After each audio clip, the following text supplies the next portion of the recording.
you were almost drafted by this franchise. Now you're here. What are your thoughts on being with this team? I'm excited. Like you said, first on my draft day, I thought I was gonna be drafted, and even when they called Tyler's name, I got the same first two letters. So my family, everybody stood up. Thought I was coming to the Pacers though, but I'm just glad to be here. I'm excited.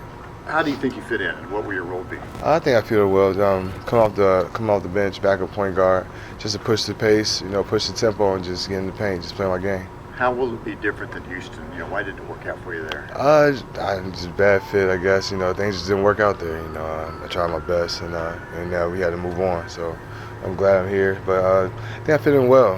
They play a lot of pick and roll, and I just want to play faster. So I think I can do that coming off the bench. What intrigued you most about the Pacers when you were sort of going through what your next step would be? Just fit, and also I knew a couple of players on the team, and then I talked to Larry and everything like that to see how they like to play, and then I think it's just best suited for me. Who did you know on the team? PG, George Hill, Jordan Hill.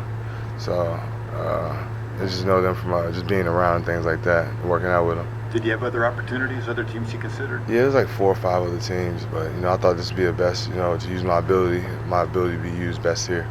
How important a chance is this for you after what happened in Houston, the way things ended in Denver, this opportunity to sort of get back on your professional feet a little bit more? It's huge, this is a place for me. I feel like I get enough time and actually be able to play my game, so, I'm just excited.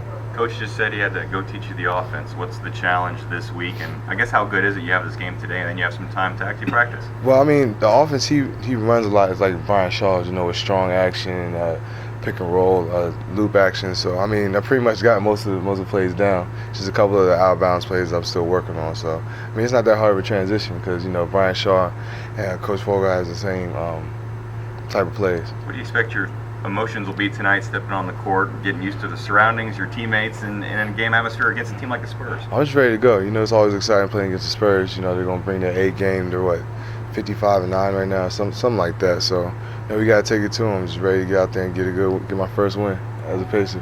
Ty, what did PG and Jordan, what did they sort of emphasize when you talked to them about possibly joining the team? I really didn't talk to them before joining the team, so I think I just just went with it. But I really haven't had a chance to sit down and talk to them yet since we've been doing shooting around, just moving. So we'll definitely have a conversation within the next couple of days. But sort of knowing them was a little bit more comfortable. Yeah, it's a level of comfort. Just knowing at least knowing somebody on the team before coming here. Are you feeling a sense of audition at all, being a free agent after this year, knowing what you would like to be as a player, what you've been as a player before, that this is kind of what that is? Yeah, 20-game audition. Also, we have a chance to win. The East is wide open from the 3rd to the 12th seed. I guess everybody's jumping together, so you definitely make a lot of noise if you going to 7-8 game win streak. You make a lot of noise going forward.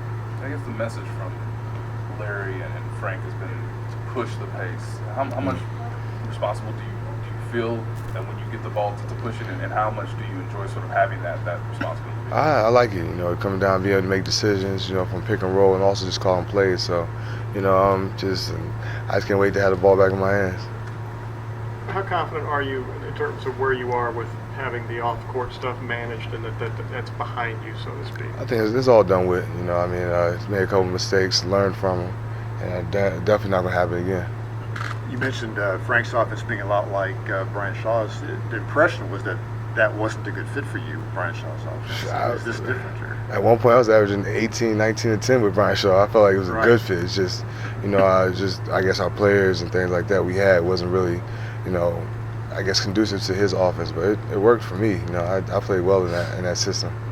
Yeah, you're averaging 10 assists at the All-Star break, I remember, and people were saying you should have been on the All-Star team. Yeah. Did you consider that your best season, perhaps, or your most productive season? Definitely most productive. I think I averaged almost a career high in points and assists that year. So going into the All-Star break, so I feel like that's one of my best years as an NBA player. You've had success in the playoffs earlier in your career, knowing that there's a chance to get back to the playoffs with this team. How encouraging is it knowing that these guys are sort of asking you to help them get to the playoffs? I'm excited. I've been, my first 4 or 5 years I was in the playoffs, and I feel like I was productive, and I'm trying to get out the first round, and I know PG this team has got out the first round, so I'm excited, just ready to learn and try to make that my next step. 10, right? Huh? 10? 10. Number? 10. Your numeral? Oh yeah, number 10. Yeah. Anything? Nothing. Just what was available. Just was available. All my numbers was taken 1, 3, and 11. So just let me try 10.